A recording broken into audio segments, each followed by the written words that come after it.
தமிழ்நாடு அரசு RCH பணியாளர்கள் நலசங்கம் மற்றும் பல்நோக்கு மருத்துவமனை பணியாளர் சங்கம் சார்பில் இன்று பழனியில் ஆர்ப்பாட்டம் நடைபெற்றது. திண்டுக்கல் மாவட்டம் பழனியில் தமிழ்நாடு அரசு RCH பணியாளர்கள் நலசங்கம் மற்றும் பல்நோக்கு மருத்துவமனை பணியாளர் சங்கம் சார்பில் பல்வேறு கோரிக்கைகளை வலியுறுத்தி கவனஈர்ப்பு ஆர்ப்பாட்டம் நடைபெற்றது. இந்த ஆர்ப்பாட்டத்தில் குறைந்த ஊதியத்தில் பணிபுரிந்து வரும் RCH தூய்மை பணியாளர்களுக்கு பல்நோக்கு மருத்துவமனையில் பணியாளர்களாக பணி வழங்க வேண்டும்.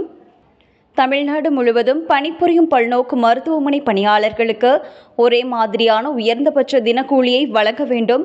மேலும் வார ஓய்வு, அரசு விடுமுறை நாட்கள், மருத்துவ விடுப்பு, பணி பாதுகாப்பு போன்றவற்றை வழங்கிட வேண்டும் போன்ற கோரிக்கைகளை வலியுறுத்தி கவனஈர்ப்பு ஆர்ப்பாட்டம் நடைபெற்றது.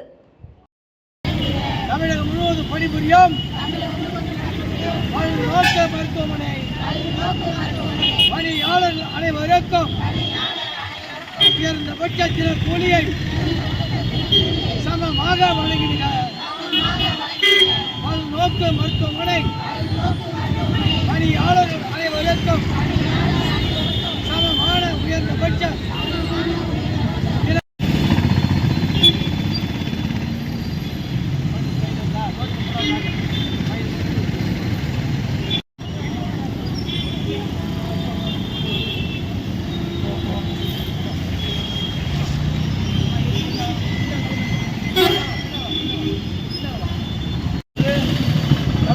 கோரிக்கை வைத்திருக்கிறோம்.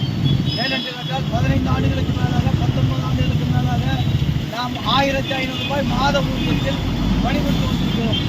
குறைந்தபட்ச கூலி நிர்ணய சட்டம் என்கிற அந்த சட்டம் தமிழ்நாடு அரசால் பிறப்பிக்கப்பட்டது. ஆனால் அதை அவர்கள் நடைமுறைப்படுத்தி பல்நோக்கு மருத்துவமனை பணியாளர் பணிக்கு எழுத படிக்க தெரிய வேண்டும் என்று சொல்லியிருக்கிறார். தவறு, அதை ரத்து செய்து